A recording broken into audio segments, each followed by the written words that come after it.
You think you are doing everything right by hitting the pavement every single morning for your 30-minute walk, believing that you are securing your future health and keeping the aging process at bay. You pull on your sneakers, you step out the door with a sense of accomplishment, and you tell yourself that you are finally winning the battle against sedentary habits. But what if I told you that the very way you are walking, the speed, the posture, and the lack of variation is actually accelerating your biological clock instead of slowing it down? Before we dive into the science that the fitness industry rarely tells you, please take a quick moment to hit that like button and subscribe to the channel so you never miss a vital update on your longevity.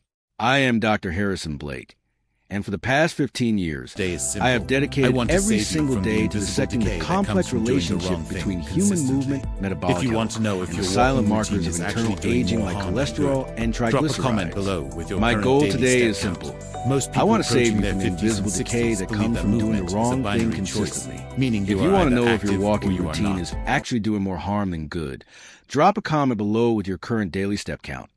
And let us dissect the truth together, because a mistake I am about to reveal is far more serious than just sore feet. Most people approaching their 50s and 60s believe that movement is a binary choice, meaning you are either active or you are not. They assume that as long as their heart rate stays in a comfortable zone, they are protecting their arteries and optimizing their HDL levels.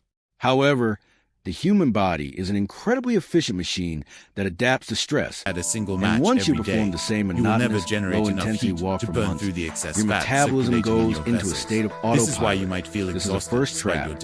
When your body enters a state of efficiency, your heart rate no longer experiences the necessary fluctuations to trigger the release of enzymes that clear triglycerides from your bloodstream. You are essentially moving your limbs, but your internal chemistry remains stagnant. Think of your body like a fireplace that has gone cold. If you only had a single match every day, you will never generate enough heat to burn to the excess fat circulating in your vessels.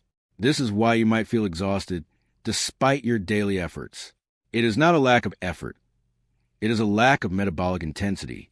The most common error I see in my clinic involves the concept of the recovery walk versus the training walk. You see, the modern world has convinced you that any movement is sufficient, but that is a dangerous fallacy for anyone over the age of 40. If you are walking at a steady, leisurely pace while listening to a podcast or staring at the scenery, you are engaging in what we call non-exercise activity, which is fine for mental health, but insufficient for cardiovascular reversal. To actually impact your cholesterol profile and reduce systemic inflammation, you need to introduce what I call metabolic load intervals. This does not mean you need to run or transition into high-intensity sprinting, which could stress your joints. It means changing the rhythm of your gait to force your cardiovascular system to adapt. By alternating between a brisk, heart-pumping pace for 2 minutes and a recovery pace for 2 minutes, you signal to your liver that it is time to shift from fat storage to fat oxidation. Without this variance, your HDL levels remain flat and your risk markers stay stubbornly high. Let us dig deeper into why this matters for your longevity. As we cross into our 50s, our arterial walls lose a fraction of their elasticity. If you continue to walk in a way that provides no resistance or variation, you are missing the opportunity to condition those vessels. Imagine a garden hose that has been sitting in one position for years. It becomes stiff and prone to cracking under pressure.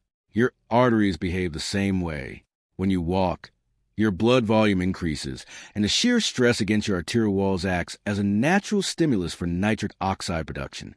This chemical is essentially the body's natural key to keeping blood vessels flexible and open.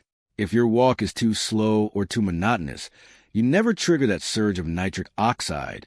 You are effectively walking through life without ever opening the doors to better circulation. This leads to the buildup of plaque that we see so often in blood panels when patients come to see me with high cholesterol levels despite claiming to be active. I remember a patient named Arthur who walked 5 miles every morning for a decade. He was a picture of discipline. Yet when he walked into my office for his first consultation, his lipid panel was a disaster. His triglycerides were sky high, and he felt constantly fatigued. He looked like a man 10 years older than his actual age. Arthur was shocked when I told him that his walking was the culprit. He had spent years in a comfortable zone, never pushing his heart rate into the range where it could actually process those lipids. We did not tell him to stop walking. We simply changed the way he did it. We introduced inclines and purposeful speed intervals. Within 3 months, his energy levels had returned, his focus was sharper, and his blood work reflected a metabolic transformation that he had been chasing for years. Arthur's story is not an anomaly. It is a blueprint for what happens when you understand the mechanics of your own biology. Many of you will ask if walking faster is dangerous for your joints, and this is where we have to be very precise. The secret is not speed in terms of running. The secret is tension. You can walk at a brisk pace on a slight incline and achieve more metabolic benefit than a light jog on flat ground. By engaging your core muscles and pushing off with your toes rather than shuffling your feet, you turn a passive stroll into a functional workout. This also helps with bone density, which is another silent casualty of the monotonous walking most people do. When you walk with purpose, your muscles pull against your bones, sending a signal to your body to reinforce its structural integrity. If you are just plodding along, your body receives no such signal.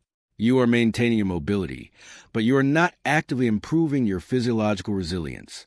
Let's talk about the timing of these walks as well. Most of you walk in the morning, which is excellent for your circadian rhythm, but many of you walk after having skipped breakfast or having had a high carbohydrate meal. If you walk immediately after a heavy meal, your body is preoccupied with digestion, and the blood flow is diverted to your gut rather than your working muscles. Conversely, if you walk during an overnight fast, you're perfectly positioned to burn stored fuel. However, the most effective window for controlling your triglycerides is actually 30 to 40 minutes after your largest meal of the day. By walking during the specific window, you use the glucose that has just entered your bloodstream from movement, preventing the massive insulin spikes that lead to arterial damage. This is a simple, evidence-based tweak that changes the entire trajectory of your metabolic health. You might be wondering how you can start implementing these changes without feeling overwhelmed. The beauty of this approach is that it requires zero extra time. You are already dedicating the time to walk. You are simply optimizing it. The next time you step out the door, I want you to divide your walk into 4-minute segments. Spend the first 2 minutes at a warm-up pace. Then spend the next 2 minutes walking as if you are slightly late for an important meeting. Focus on your breathing. If you can carry on a full, breathless conversation, you are moving too slowly. You should be at a point where you can speak, but you would prefer not to because you're focused on your stride. After those 2 minutes, return to your normal pace for 2 minutes, and then repeat the cycle for the duration of your walk. This simple change creates the metabolic shock your body needs to start clearing out the stagnant lipids in your blood. I want to touch upon the emotional component of this as well. We often associate aging with a natural decline in enthusiasm and energy, but so much of that feeling is tied to the internal chemistry of our blood. When your triglycerides are high and your HDL levels are low, you essentially live in a state of low-grade systemic inflammation. This affects your brain, your mood, and your motivation. People tell me they feel foggy and tired, and they assume it is just the price of getting older. But when we fix the internal plumbing through deliberate movement and nutritional awareness, the fog lifts.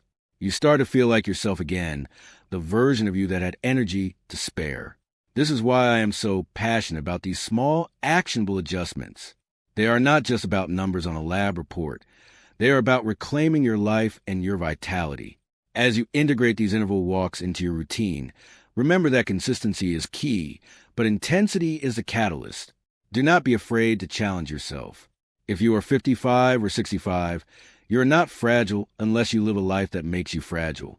Your body is capable of remarkable adaptation at any age, provided you give it the right stimulus. The next time you go out, pay attention to your posture. Keep your chest up, your shoulders back, and your core engaged. This small change in posture allows your lungs to expand more fully, meaning you get more oxygen to your tissues, which further aids in recovery and metabolic process. It is a combination of these factors, the intervals, the timing, and the posture, that creates a foundation for a life of sustained health. I have spent 15 years looking at the data, looking at the success stories, and looking at the patients who struggled because they were stuck in the comfort zone of poor habits.